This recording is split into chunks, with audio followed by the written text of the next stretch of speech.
El tema de hoy es, ya hemos hablado en otras ocasiones acerca de la humildad, pero ese es otro enfoque, ¿no?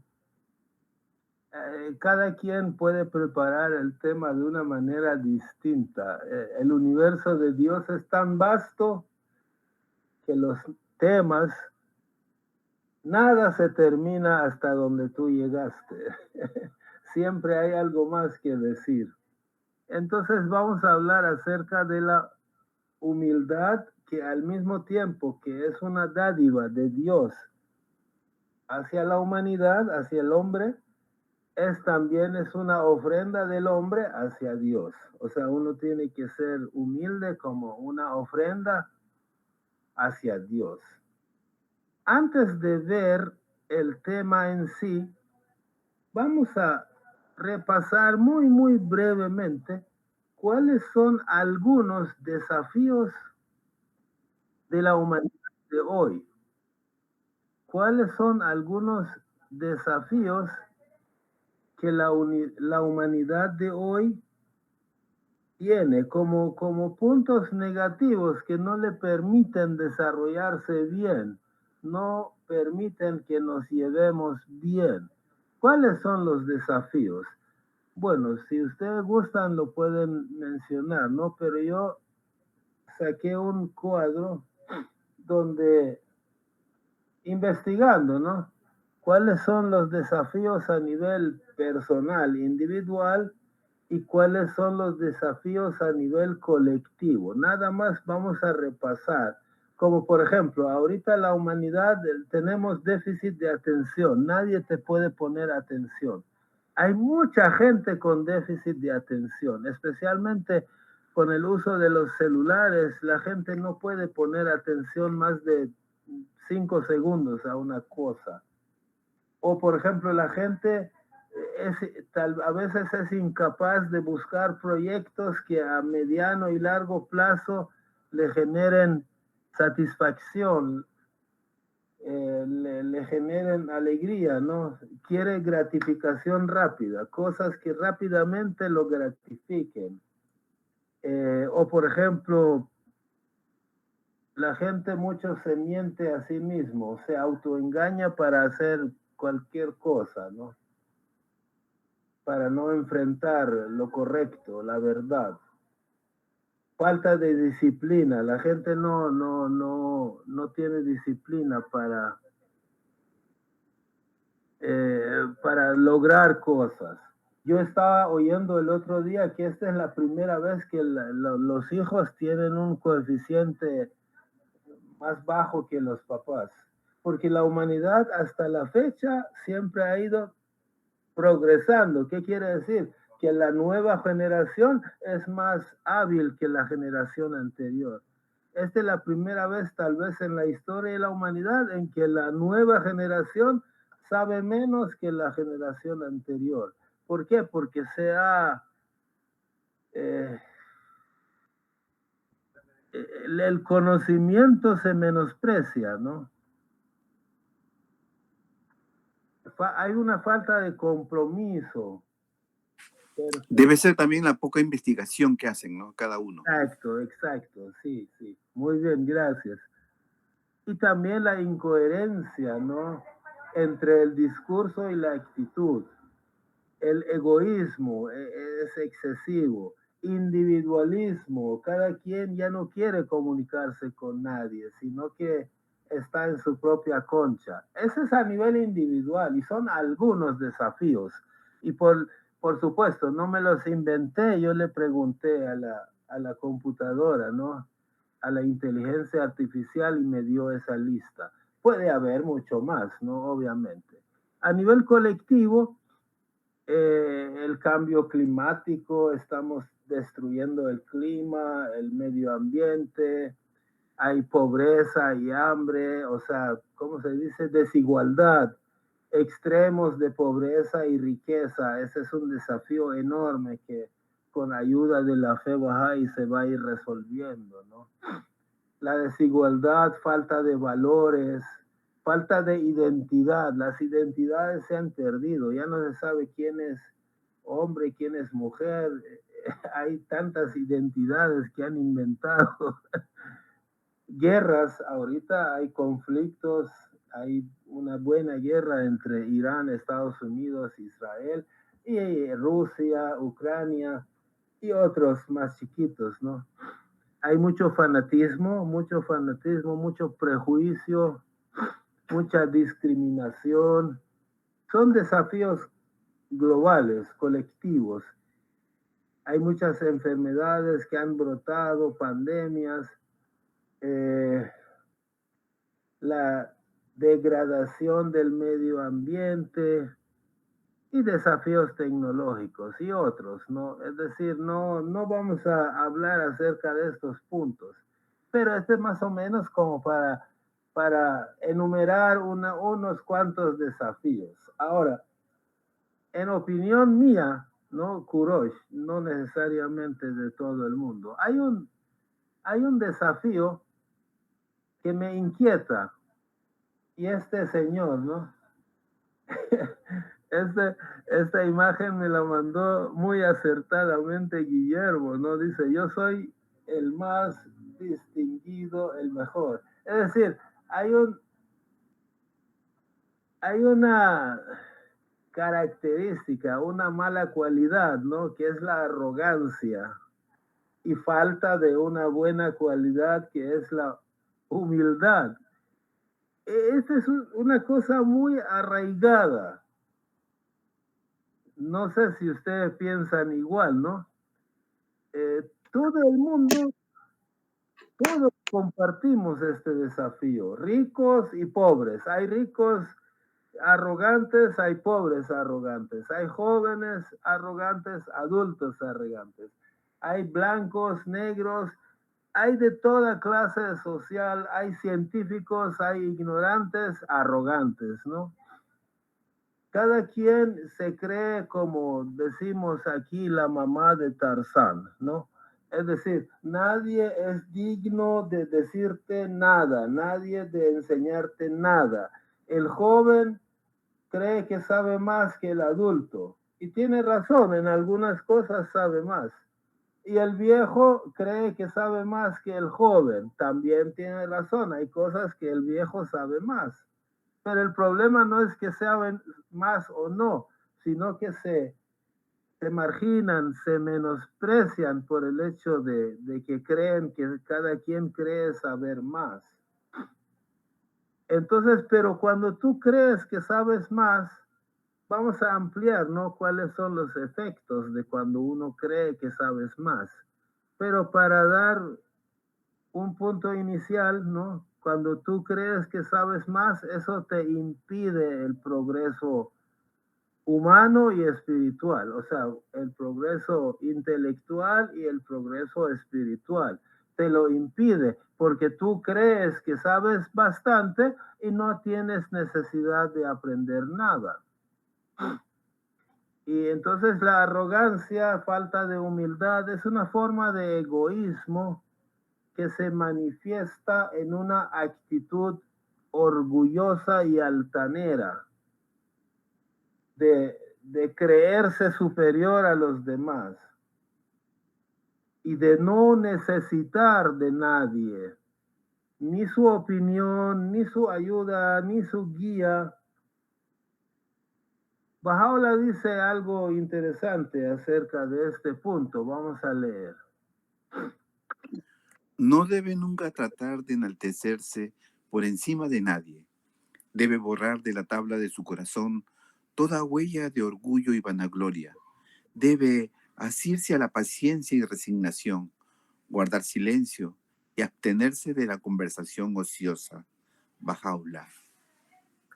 Digamos, este es uno de tantos lugares donde los escritos bahá'ís llaman a la humildad y a dejar a un lado el orgullo y la arrogancia, ¿no? Hay una anécdota que yo no sé qué tan cierto será, pero es interesante, no importa si no es cierto, pero nos deja una enseñanza. Dice que un joven rico y arrogante va donde Sócrates va donde Sócrates y comienza a desplegar su sabiduría, su conocimiento para presumir de lo que él sabía. Habló, dice, sin parar un buen rato. Y durante su plática, como ahí había más gente, ¿no? Se burlaba de los que opinaban diferente y corregía a los demás cuando ellos opinaban. O sea, él era el maestro, según él. Y Sócrates, como el gran sabio, lo dejó hablar un buen rato y lo escuchó. Ya al final, cuando ya no tenía nada que decir, esa técnica la usaba Abdul Bahá también, ¿no? Dejar que primero se vacíe la otra persona, diga todo lo que sabe y que termine, ¿no? Entonces Sócrates al final lo llevó al puerto a ver los barcos, grandes barcos, los mercaderes, las grandes contenedores con mercancía. Después lo llevó a conocer, a ver Atenas. Entonces vieron cosas colosalmente grandes y Sócrates le dice al joven, ¿ves este puerto? ¿Ves estos grandes barcos? Sí. ¿Ves Atenas? Sí. Ahora imagínate cómo será toda Grecia, si este es Atenas y este es un pequeño puerto, ahora imagínate cómo será toda Grecia y cómo será todo el continente europeo. Ahora imagínate cómo será todo el mundo, todo el universo, cómo será. Entonces, ¿qué eres tú en comparación con todo esto?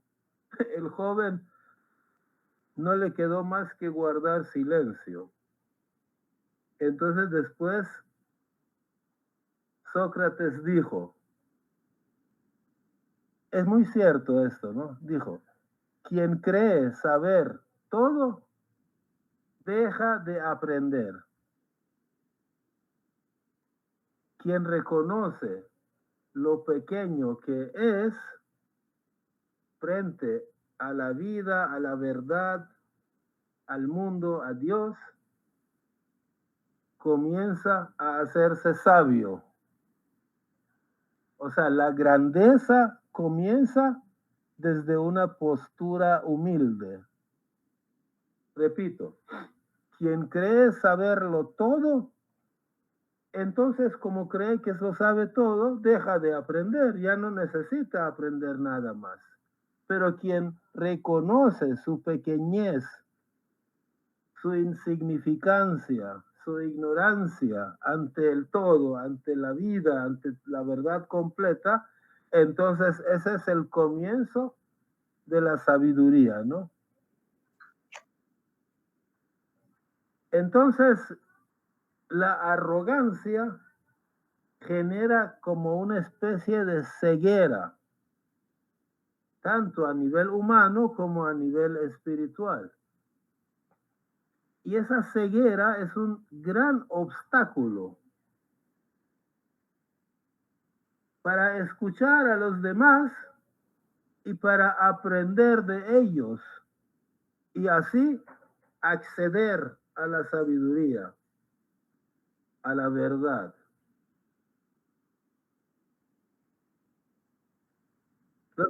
Los, perdón.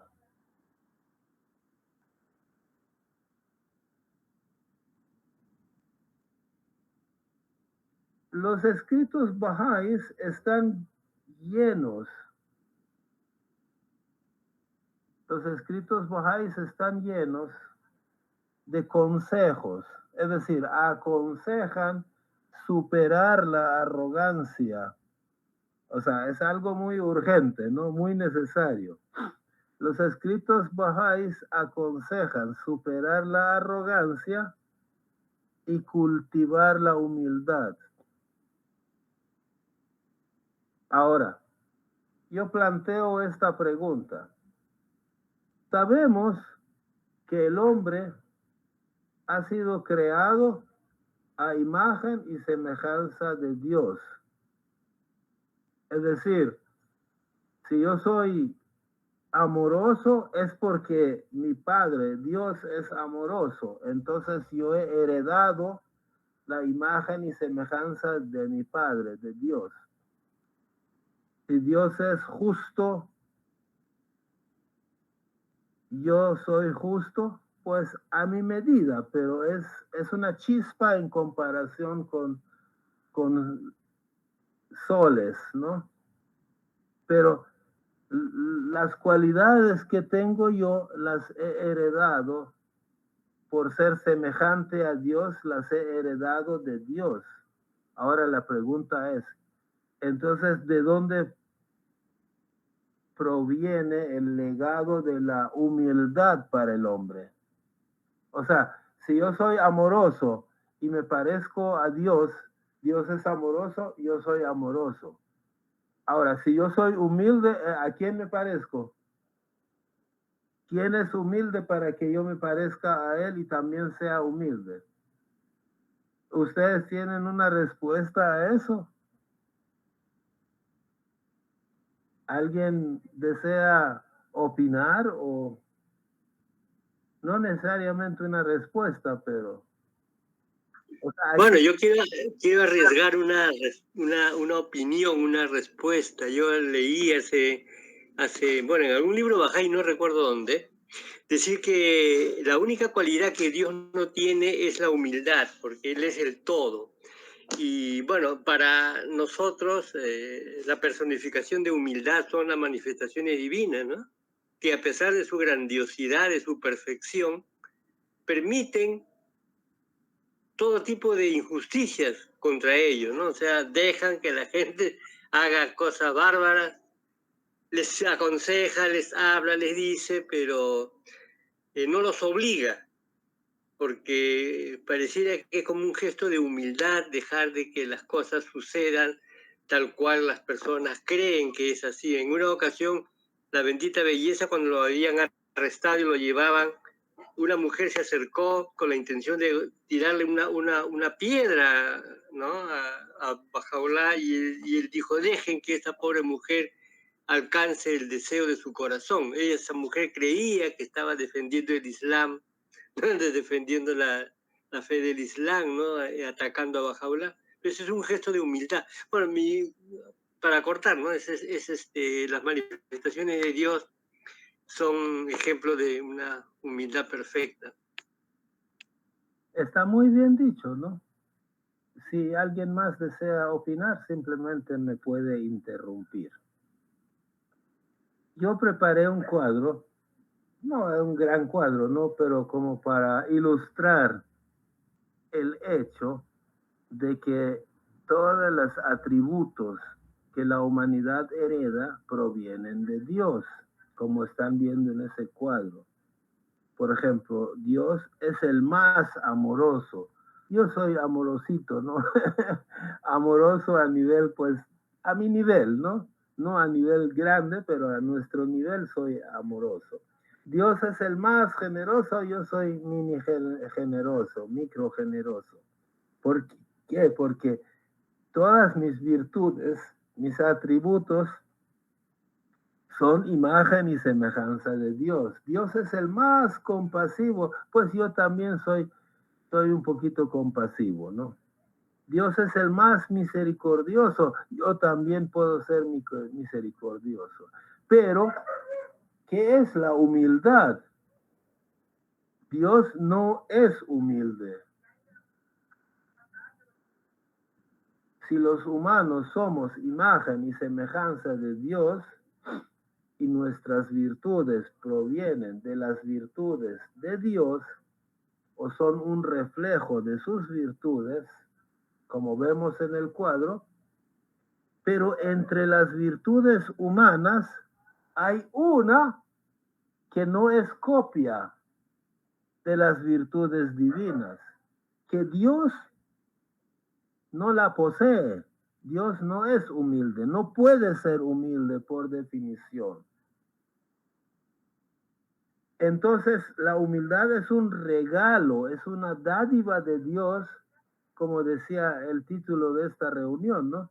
Es una dádiva de Dios nada más para los hombres, para los seres humanos. Y constituye una corona para el ser humano. ¿Y qué le permite la humildad a uno? Permite acceder a las otras virtudes.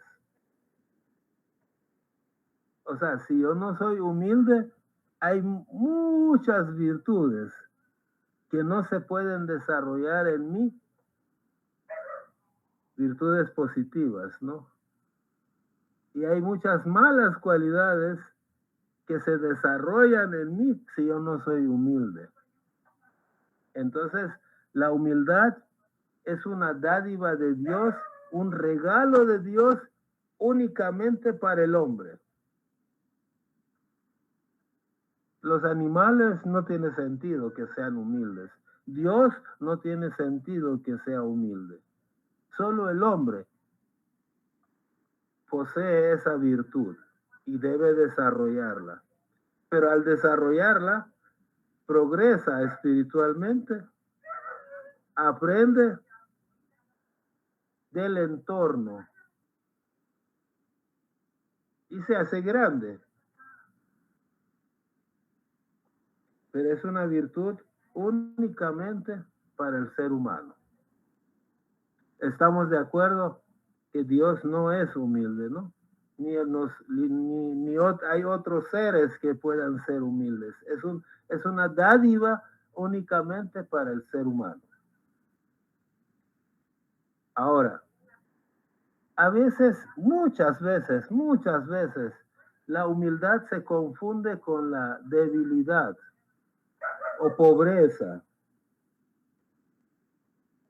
Muchas veces la humildad se confunde con pobreza, es decir, a una persona pobre que tiene la ropa toda harapienta, rota, sucia, le dicen humilde. No, la definición esta es tal vez una definición de la humildad, pero lo que estamos viendo nosotros aquí no es esa la definición de la humildad que estamos estudiando esta noche. Entonces, la humildad no es debilidad. La humildad es grandeza. Veamos qué dice Bahá'u'lláh. Todos nosotros somos pobres ante la puerta de Dios, débiles ante su poder, humildes en su umbral, y no poseemos el poder ni del bien ni del mal. Él es en verdad el confirmador, el fortalecedor, el benévolo. Abdul Baha.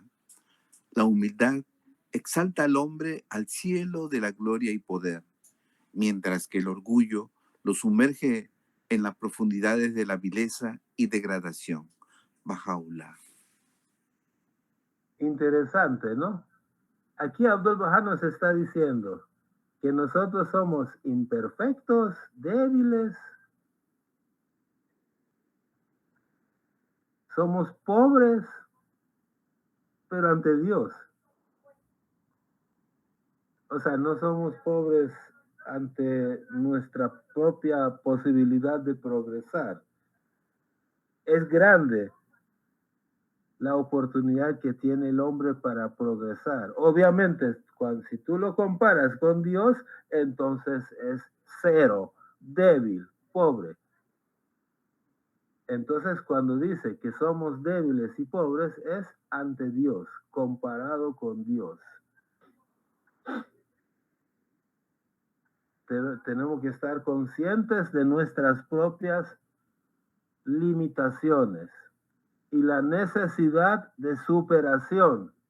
Tenemos que crecer, progresar espiritual y materialmente, intelectualmente. Kurosh. Dígame.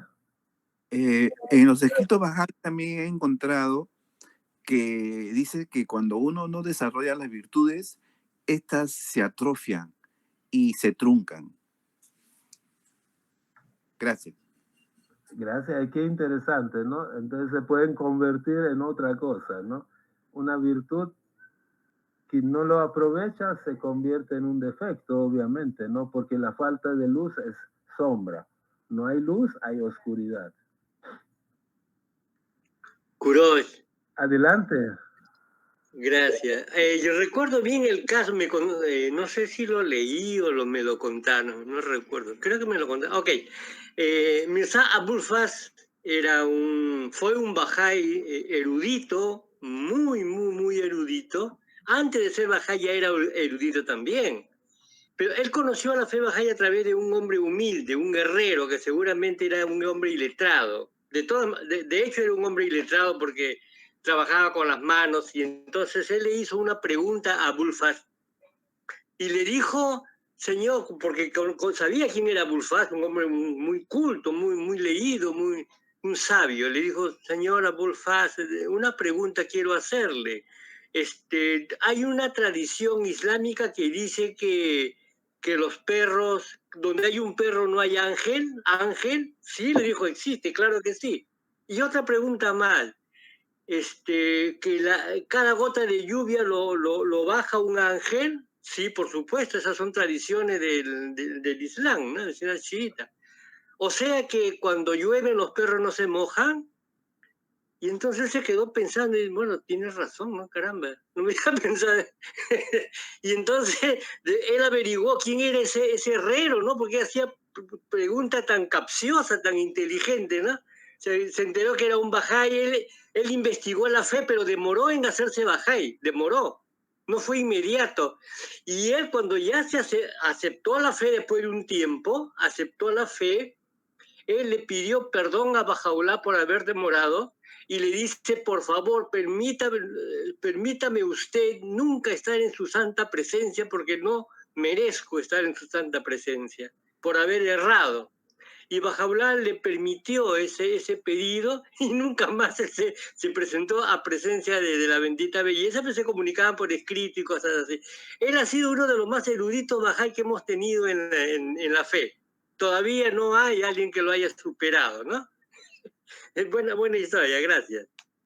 Gracias. Y sí, yo también he leído que este señor era sumamente humilde, a pesar de ser el primer gran erudito Bahá'í.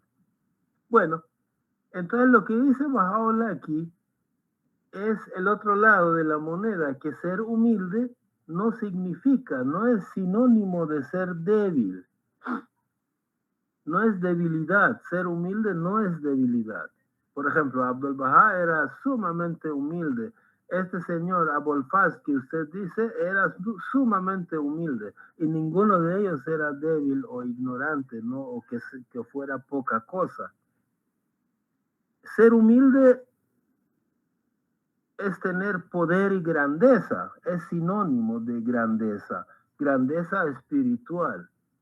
Como dice Bahá'u'lláh aquí, ser humilde exalta, es exaltación. Te induce hacia el crecimiento, porque para que tú crezcas necesitas reconocer que no sabes nada y comenzar a estudiar, ¿no? Tienes que reconocer que eres poco para comenzar a hacerte grande. Es el corcel, el caballo sobre el cual subes para el ascenso, ¿no? Para ir hacia la exaltación. Somos seres con defecto, pero lo importante es reconocer nuestra imperfección para estar abiertos a aprender y a crecer y a ser grande. Entonces, humildad no es sinónimo de debilidad y pobreza. Es fuente de riqueza y exaltación. Ayuda a crecer y a ser grande.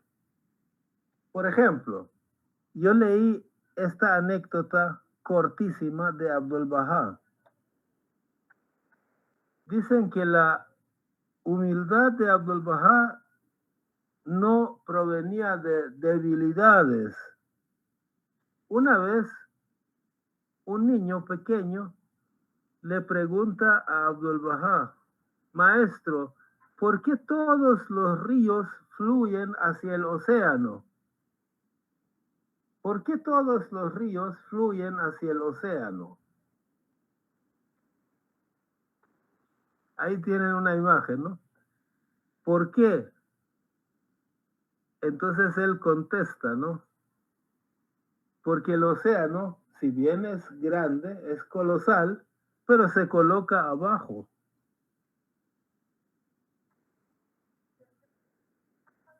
Se coloca más abajo que todos los ríos. Y de este modo atrae el agua de los ríos hacia sí mismo. El océano es enorme. Es más grande que todos los ríos juntos. Pero no es pretencioso, es humilde y se pone abajo. Y los ríos pequeños lo llenan de agua. Y a través del tiempo, él se va llenando de ese agua que en este ejemplo simboliza conocimiento y sabiduría y grandeza, ¿no? O sea que la grandeza del océano es por su posición humilde, por colocarse abajo. Entonces el océano no necesita ponerse arriba del monte Everest para sentirse grande. Ahí abajo donde está es grande.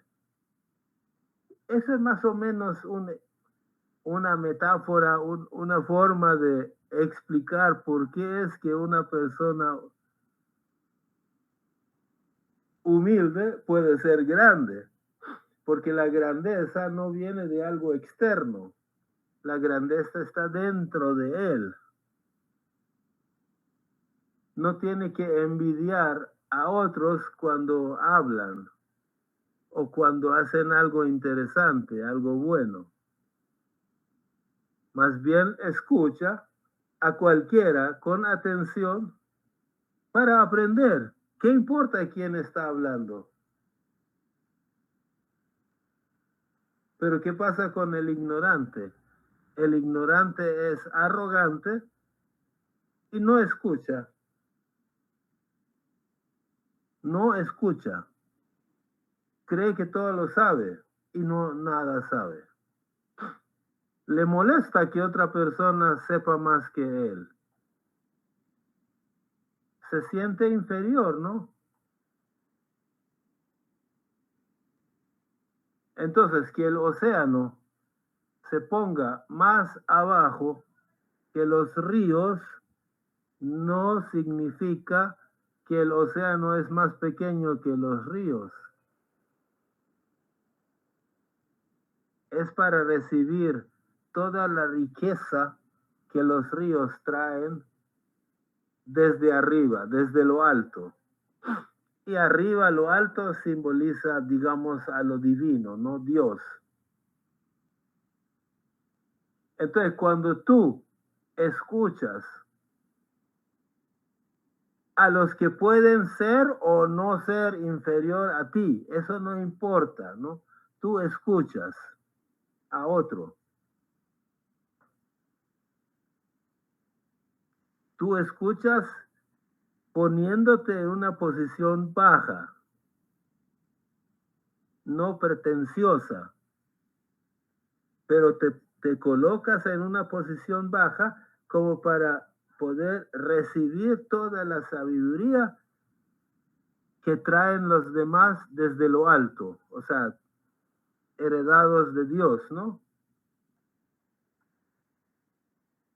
En cambio, si te pones arriba de ellos, te privas de recibir todas esas riquezas, toda esa sabiduría.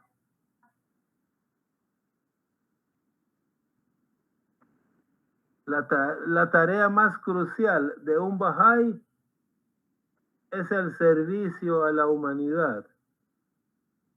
Y esta importante tarea no la puedes desarrollar desde una perspectiva de arrogancia, de orgullo y de vanidad. No se puede, o sea, yo no puedo servir a la humanidad sintiéndome superior a todos ellos.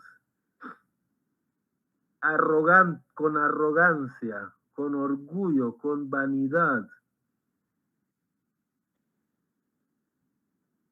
Y saber que el servicio desinteresado a los demás con humildad nos ayuda a desarrollar virtudes y ser grandes.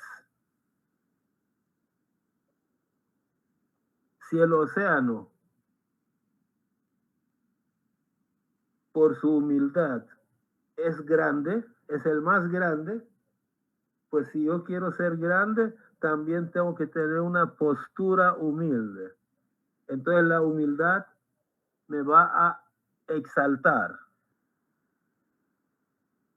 ¿De acuerdo?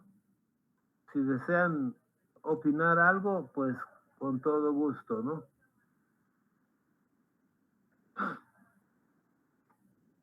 Otro ejemplo.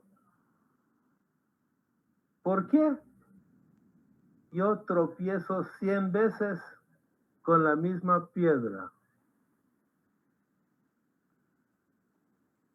¿Por qué tropezamos cientos de veces con la misma piedra?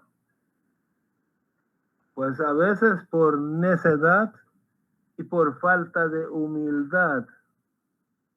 Al fracasar, el soberbio lo primero que hace es buscar culpables fuera de él. Y mientras neciamente mantiene neciamente su postura para el próximo intento, es decir, la próxima vez que va a hacer el mismo proyecto, si la primera vez tropezó, no es mi culpa, es culpa de mis empleados, es culpa de otra gente. Entonces la siguiente vez que van a hacer el intento, busca culpabilidad en otros, pero él mantiene neciamente su postura igual. O si cambia, cambia muy poco.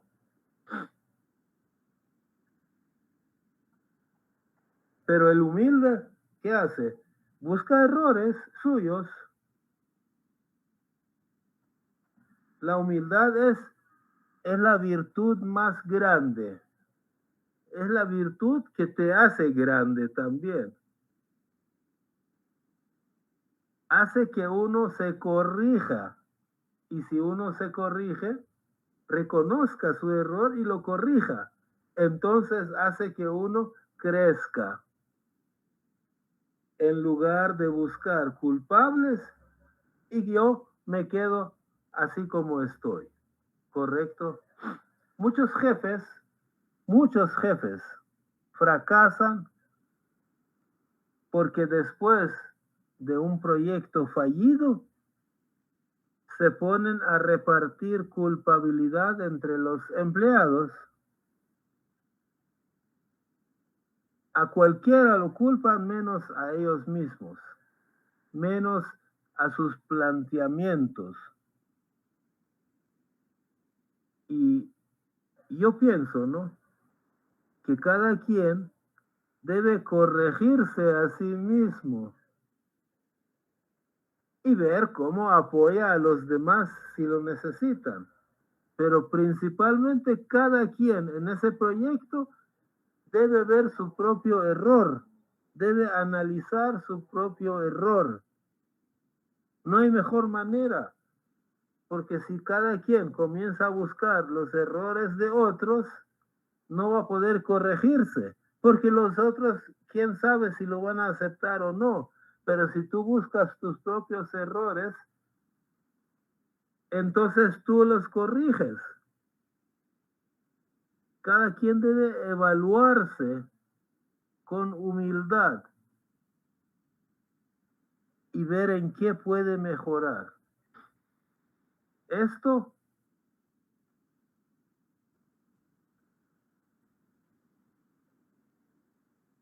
lejos de degradarte, te exalta. La diferencia entre el grande y el chico, ¿cuál es? Que el grande cada vez reconoce errores, los corrige, reconoce errores, los corrige, reconoce errores, los corrige. De aquí a 20 años es una cosa muy grande, ¿no? Si es empresa, es una empresa grande. Si es persona, es una persona grande. Pero el otro, el chico, el ignorante, nunca reconoce que ha hecho algo malo. Entonces nunca se corrige. Entonces podemos concluir, al menos de este sector que hemos visto, que la arrogancia impide reconocer errores y por lo tanto impide aprender de los demás, impide reconocer que no eres perfecto y debes mejorar. La arrogancia es un gran obstáculo al desarrollo humano, al desarrollo espiritual, al desarrollo intelectual. Y por el contrario, la humildad no es creerse débil y pobre, no es tener baja autoestima y agachar la cabeza ante todos. Esa no es la definición de la humildad. La humildad es reconocer la necesidad de ser mejor cada vez. Reconocer que tú no eres producto terminado y hasta ahí llegó. Reconocer que tú siempre de por vida necesitas mejorar porque no estás en tu estado de perfección. Nunca vas a llegar al estado de perfección. Es decir, la humildad es reconocer tu inferioridad ante Dios y ante la perfección que Dios ha colocado como para ti. La humildad no es creerte inferior a los demás. Entonces la humildad te conduce hacia la verdadera grandeza.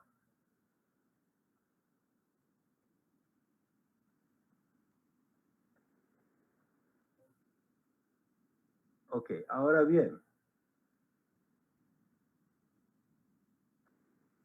¿qué le puedo ofrendar yo a Dios? ¿Qué le puedo yo ofrecer a Dios? Yo leí y no sé, no recuerdo haber leído la fuente, pero leí que el Bab plantea una pregunta, esta misma pregunta. ¿Qué le podemos ofrecer nosotros a Dios como una ofrenda? Le podemos ofrecer sabiduría, conocimiento, o sea, regalar a Dios conocimiento y sabiduría, o algo que nosotros tengamos y Él no, algún tesoro, no sé. ¿Cómo puedo yo regalarle algo a Dios si Dios es la fuente absoluta de todo conocimiento, toda virtud, toda riqueza, todo tesoro, todo lo que nos podamos imaginar proviene de Él? Entonces, ¿qué le doy? ¿Le doy riqueza? ¿Le doy fuerza? ¿Le doy sabiduría? ¿O qué le doy? Por lo menos yo le ofrendo algo que aunque Él no lo necesita, pero que no lo tenga.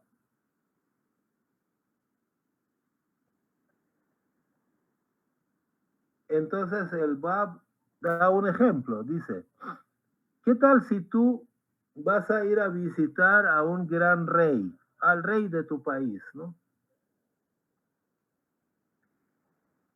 Lo vas a visitar y le vas a llevar un regalo.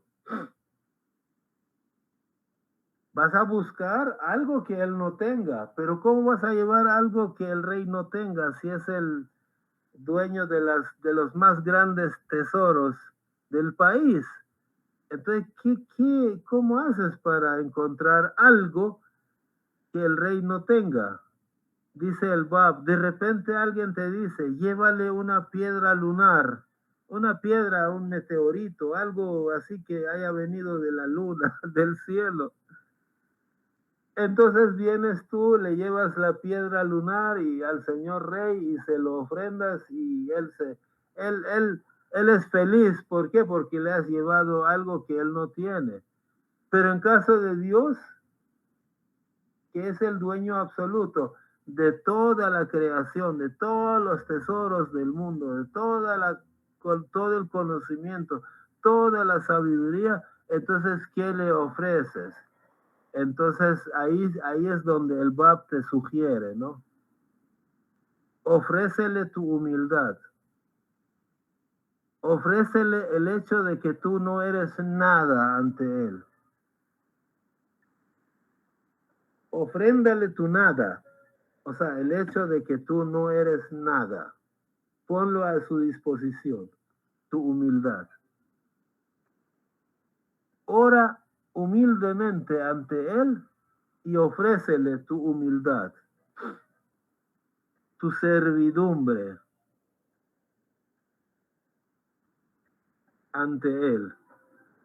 Entonces ya le has ofrendado, ya le ofreciste algo que él no tiene, porque él no es siervo. Entonces tú le estás poniendo a su disposición tu servidumbre. Obviamente, él no es que se va a enriquecer con lo que tú le estás ofreciendo, pero le estás ofreciendo algo que te corresponde a él. Tú puedes ser siervo, él no es siervo, él es amo. Entonces tu servidumbre se lo estás ofreciendo con humildad. Y así tú le puedes regalar algo a Dios. ¿Qué opinan sobre estas palabras? Yo no sé dónde aparecen estos. Intenté averiguar y no encontré, pero leí un artículo donde decían esto del Bab. ¿Alguna opinión? Sí, en los escritos también dice de que Dios no necesita de nosotros, puede prescindir, porque como tú mismo lo has dicho, Él lo tiene todo. Y quizás con un chasquido de sus dedos puede cambiar la humanidad en cualquier momento si Él lo desea. Pero nos ha dado el libre albedrío. Y tú bien dices de que ofrecerle la servidumbre de uno, Él va a ver que uno lo ama, ¿no?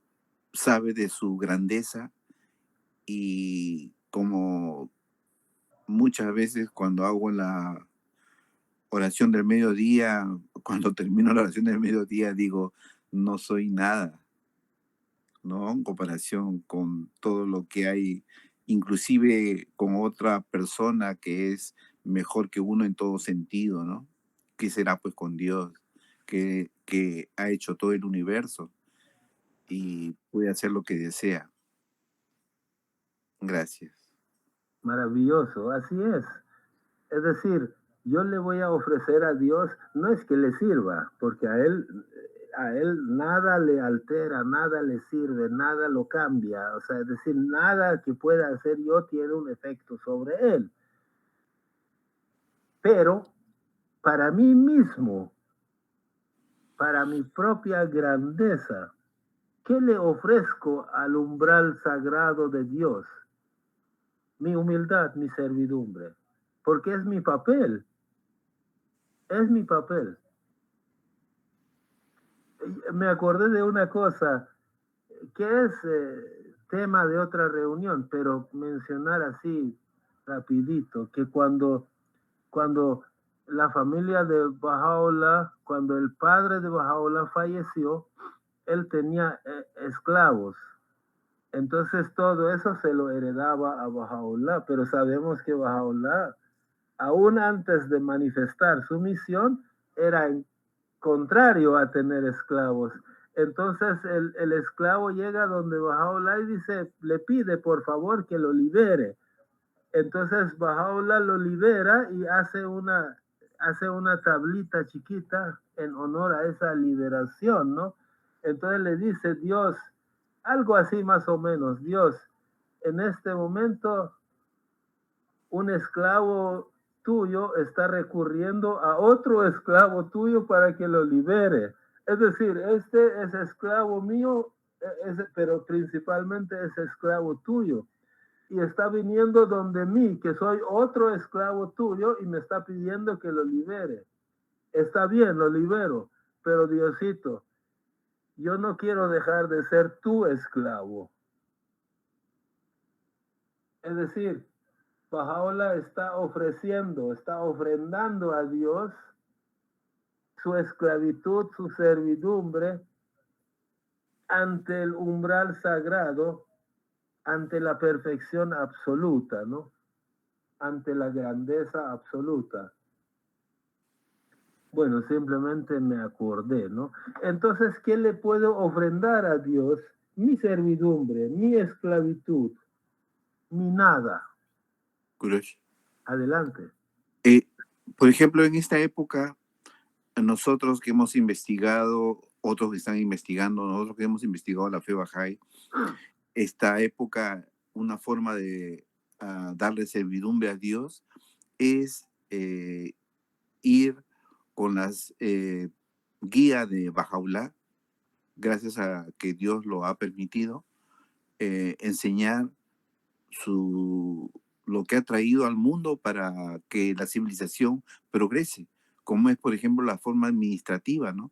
Que es un gobierno mundial, todo universal, ¿no? Una sola moneda, una escritura universal, la igualdad entre hombres y mujeres, entre mujeres y hombres, toda esa guía sobre la forma de consultar, toda esa guía es la forma de darle servidumbre a Dios para que con un granito de arena hacer que la civilización progrese, porque esto no va a progresar si uno no se pone a trabajar.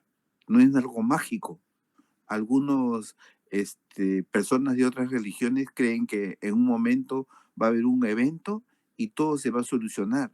Y no es así. Y ese evento creen que es el regreso de su guía o profeta anterior, ¿no? Y eso, y no hay nada mágico. Uno tiene que trabajar para lograr el progreso. Gracias. Sí, muy bien.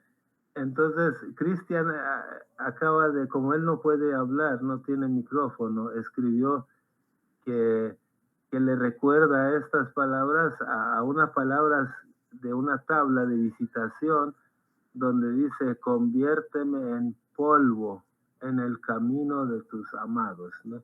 Entonces, eso es lo que yo puedo ofrecer a Dios, que me convierta en nada, en polvo, ante su sagrado umbral y ante sus siervos, ¿no? Es una manera de regalar algo a Dios, que obviamente no es propiamente a Dios, sino que es algo que me engrandece a mí, el hecho de intentar ofrendar algo a Dios. Ok, entonces siempre me interrumpen si desean decir algo. Algunas conclusiones. Adelante. Gracias. Quería agregar al tema tan interesante el caso de un famoso filósofo ateo del siglo pasado, Anthony Flew. Nació en el 23, murió en 2010. Este hombre era muy famoso porque era un ateo recalcitrante, un hombre muy culto, muy leído, muy inteligente. Le gustaba debatir y aceptaba todo tipo de retos para debatir sobre la no existencia de Dios, y pues teólogos o intelectuales y eruditos, él los rebatía y se hizo muy famoso Pero a la edad de 70 y tantos años, él empezó a estudiar este fenómeno tan extraordinario de estudio genético, ¿no? Cuando él empezó a empaparse de la maravilla del código genético, él dijo, no, esto no es posible. Esto no es posible que sea casual, que sea de la materia, no. Y él se volvió creyente. Mira, un hombre que tenía una fama de ser un ateo pues, famoso y era un filósofo muy, muy reconocido, lo invitaban a todas partes. Él dijo a los cerca de 80 años, no, no es posible que el gen humano o los genes incluso de animal, pero hablaba de los genes humanos, hayan sido creados de la casualidad, de la nada y del accidente.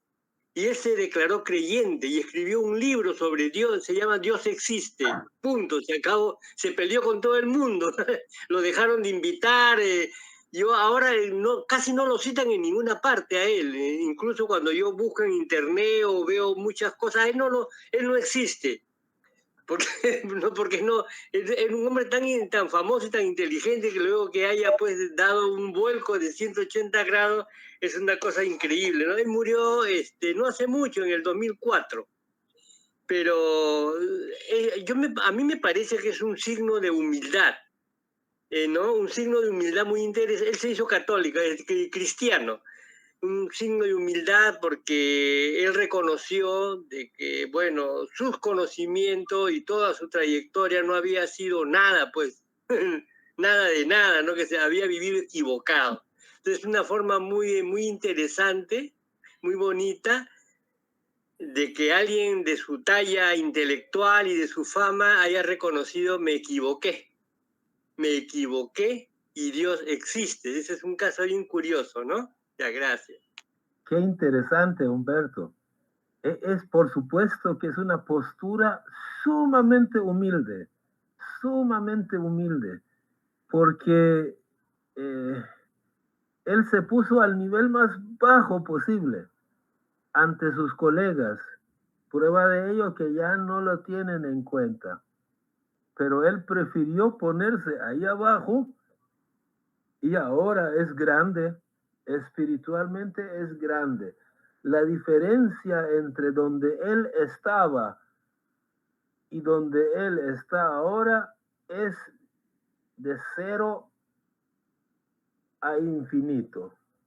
Sí, es una postura humilde, pero de grandeza, ¿no? Ok. Vamos a ver alguna conclusión, si se les ocurre otras, pues también lo mencionan, ¿no? Yo pienso creer o asumir o fingir que tú todo lo sabes no es una actitud o una postura inteligente y ganadora. Es un gesto mediocre, una postura perdedora. Repito, asumir, creer o fingir que todo lo sabes no es una postura inteligente, no es una postura ganadora. Es una postura, es un gesto mediocre, es una postura perdedora. ¿Por qué? Porque pasan los años, pasan las décadas y no creces. No crece tu sabiduría. ¿Por qué? Porque todo lo sabes. ¿Para qué vas a aprender más?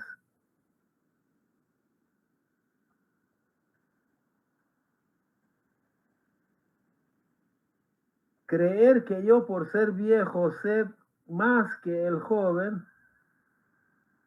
o que uno por ser joven sabe más que el viejo por tener acceso a una serie de herramientas nuevas,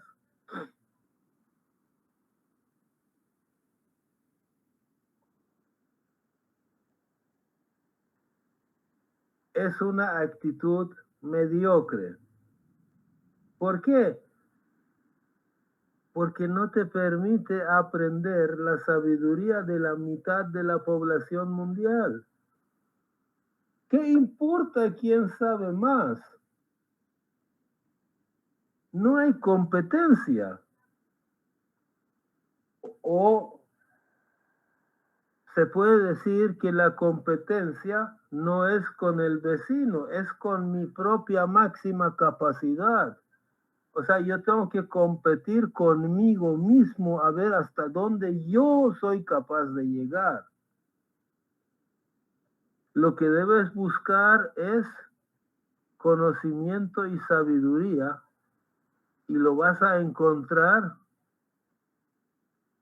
en el que sabe más que tú, así como en el que sabe menos que tú. Incluso en el que no sabe nada. Abdul Baha era así. Abdul Baha lo hacía. Escuchaba a cualquier persona. Y nosotros sabemos que nadie era más sabio que Abdul Baha. Y precisamente por ser el más sabio, era el que más escuchaba a los demás. No es una competencia, no es un concurso de sabiduría al que hemos venido aquí. O sea, yo no me he venido a este mundo para demostrar que yo soy mejor que uno de ustedes. Dios prohíba. ¿Y qué logro yo siendo mejor que alguien que está aquí presente ahorita?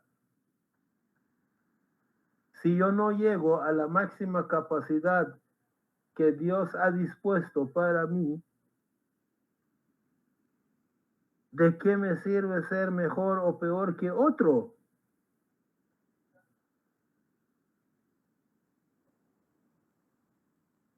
Entonces yo debo convertir cada experiencia, cada vivencia en un salón de clase. Esa es una actitud ganadora.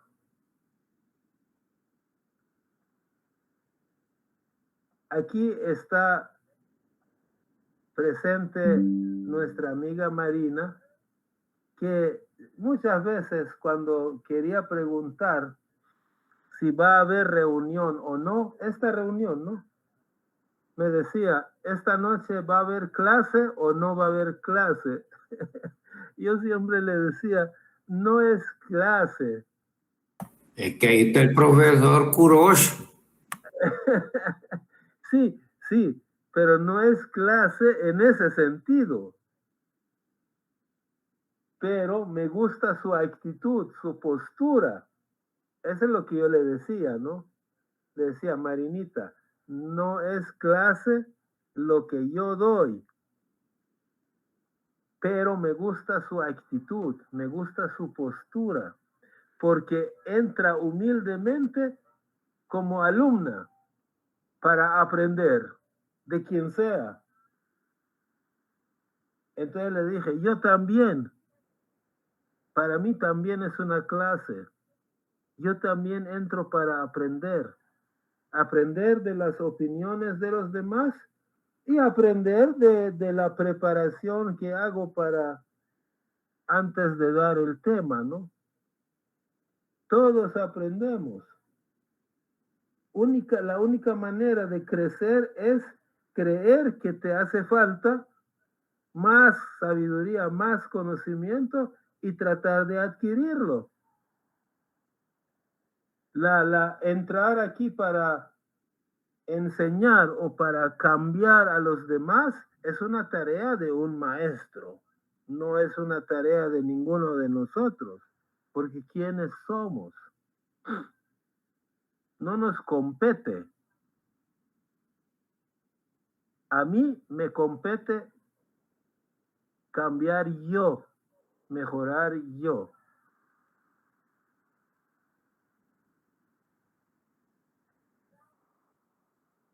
Entonces funciona mejor. si yo cambio, yo trato de cambiarme a mí mismo y Guillermo trata de cambiar a él. Porque si yo trato de cambiar a Guillermo, Guillermo trata de cambiarme a mí, les apuesto que no funciona. ¿Alguien iba a hablar algo? Sí, yo, pero algo que sí es cierto es quien se prepara para ofrecer una charla aprende mucho más que lo que estamos acá, ¿cierto? Por supuesto, totalmente de acuerdo. Siempre desde la postura de la humildad, ¿no? Y sin compararse con otros. O sea, yo comparado conmigo mismo, aprendo mucho más cuando preparo un tema y lo comparto que cuando escucho. Eso está Cruz, demostrado. es que la dinámica es esta. Cuando tú comienzas a organizar el material, estás viendo de todo, estás aprendiendo de todo y lo armas y lo ordenas y luego piensas cómo va a ser el sistema, cómo lo vas a presentar y en esa dinámica tú aprendes más que lo que estamos acá. Totalmente de acuerdo. Siempre desde una postura de humildad, de que yo estoy repasando una cosa revés y derecho 3, 4 veces, es obvio que voy a tener que aprender algo, ¿no? Es obvio. Y es también demostrado que cuando uno escucha algo, tal vez le queda un pequeño porcentaje. Cuando uno escucha y lee o repasa algo, le queda más porcentaje. Yo recuerdo una vez leí cuáles eran esos porcentajes, que obviamente no recuerdo. Pero el mayor porcentaje de aprendizaje es cuando tú lees algo, escuchas algo y te preparas para compartirlo con otros. Es ahí donde tú aprendes más. Pero no porque tú eres profesor o tú sabes más que nadie.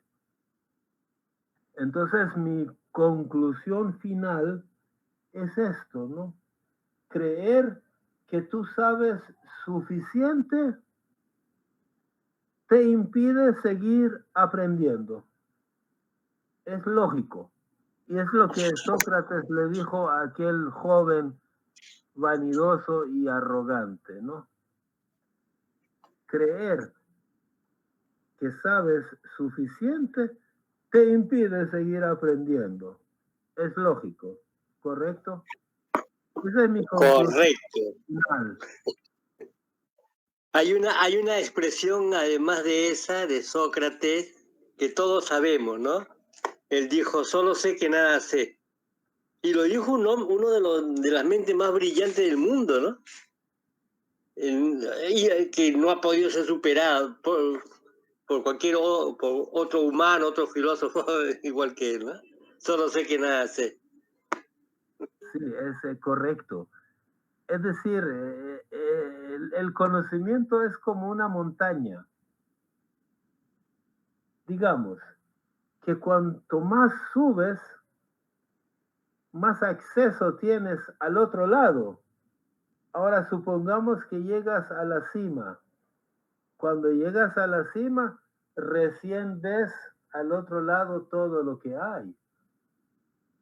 Es decir, cuanto más arriba llegas, más cuenta te das de la inmensidad, de la vastedad del universo. Pero cuando tú estás aquí abajo, solo ves un charquito y tú crees que ese es todo el conocimiento. Entonces, según tú, todo lo sabes. Pero cuando comienzas a subir, cuanto más arriba, más acceso tenés de ver de lejos toda la vastedad del conocimiento que todavía no está en tu poder y te queda por investigar. Y por eso ese científico, ese filósofo dijo, solo sé que no sé nada, porque llegó a un punto más arriba desde donde ve, se da cuenta de que todo lo sabes no es nada. Ahora yo les pongo una reflexión. ¿Qué sabía la gente en los tiempos de Moisés acerca del Génesis, acerca de la creación, acerca de la grandeza de Dios? No, ahorita no me quiero poner a analizar, pero sí sabían cosas, ¿no? Que ahorita, en los tiempos de Bahá'u'lláh, sabemos mucho más cosas, tanto a nivel de la fe, de la religión, como a nivel científico. Solo mi persona, desde que nací hasta ahorita, que ya tengo 60 y casi 7 años, he visto pasar desde no existir las computadoras hasta ahorita que un celular en tus manos es una poderosa computadora con tanto poder, tanta fuerza, tanta capacidad. He visto desde viajar en mula hasta ir con velocidades supersónicas o hasta ir a la luna. O sea, nosotros durante nuestra vida hemos visto tanto progreso. ¿Cómo puedo yo ser arrogante y creer que todo lo sé si no sé nada? Ahora, imagínense si yo en 67 años he visto tanto progreso para la humanidad, cosas que antes ni me imaginaba, la inteligencia artificial. Hoy le digo, hazme un dibujo, un video sobre tal cosa y lo hace como si nada. Ahora, imagínense cómo crecerá la humanidad de aquí a 3000 años, a 1.000.000 de años. ¿Qué tanta sabiduría está escondido que no tenemos ni idea en este momento de que esa sabiduría, ese conocimiento existe y está aquí dentro de los átomos? ¿Sí, Humberto? Sí, Kurosh, una cosita. Tú estás mencionando cosas bien interesantes. A veces me he puesto a pensar de que como nunca antes ahora se siente la urgencia y necesidad de apuntalar el aspecto espiritual en la humanidad. Porque una humanidad sin moral, sin principios éticos, sin cualidades espirituales y con una tecnología enorme, es muy peligroso. Es muy peligroso, ¿no? Entonces, ahora más que nunca, las religiones, bueno, la fe bahá'í, pero podemos decir las religiones también en el aspecto espiritual, ético y moral, son de una importancia enorme, porque va a ser la diferencia de cómo la gente va a usar la tecnología que tiene en la mano. Yo he notado, por ejemplo, que hay una gran cantidad de personas que opinan en celular, cuando alguien dice algo y empiezan a opinar. La gente no expresa su punto de vista, pero lo hacen en el sentido dogmático, no admiten corrección, no aprenden del otro y siguen repitiendo lo mismo. O sea, tienen una tecnología, pero no les permite pensar con amplitud, con humildad, reconociendo, ¿no? El otro tiene mejor opinión que yo, me gusta más esta otra idea por sobre la mía, no existe esa humildad. Entonces, quiere decir de que una humanidad con tecnología avanzada y sin ética, sin moral, va a ser bien complicado, ¿no? Bien peligroso. Gracias. Exacto, muy bien. Sí, por falta de humildad, ¿no? Sucede todo eso, porque yo casi no sé nada, pero yo creo que mi conocimiento, mi mísero conocimiento es absoluto. Cuando sabemos que el gran filósofo, después de haber estudiado toda su vida, ha llegado a la conclusión de que no sabe nada. Y realmente así son los 7 valles, que al final de los 7 valles tú llegas a la nada absoluta, ¿no? Y llegas a la nada, llegas a darte cuenta de que no eres nada. Entonces, pues yo creo que la postura de humildad es una postura ganadora es la postura más adecuada para el hombre y que más le corresponde.